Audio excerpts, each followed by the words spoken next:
በስመ አብ ወወልድ ወመንፈስ ቅዱስ አሐዱ አምላክ አሜን።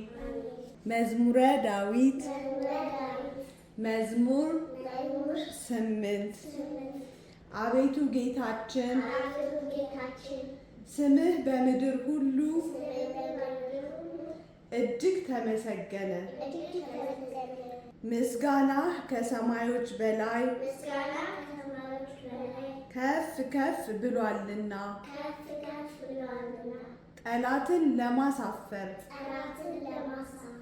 ቂመኛንና ግፈኛንም ለማጥፋት ከሕፃናትና ከሚጠቡ ልጆች አፍ ምስጋናን አዘጋጀ። የእጆችህን ሥራ ሰማዮችንም እመለከታለሁ። ጨረቃንና ከዋክብትንም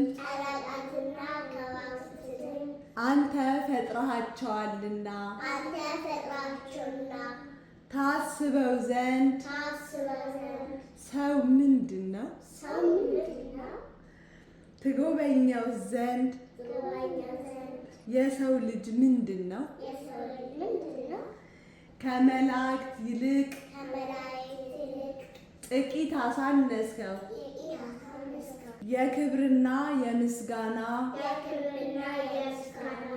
ዘውድ አቀዳጀኸው።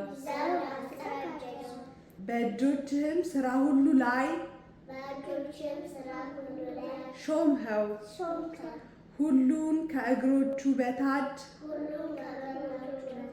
አስገዛህለት። በጎችንም ላሞችንም ሁሉ ደግሞም የምድረ በዳን እንስሶች የሰማይንም ወፎች የባህርንም ዓሦች በባህር ላይ የሚሄደውንም ሁሉ አቤቱ ጌታችን ሆይ ስምህ በምድር ሁሉ ላይ ተመሰገነ።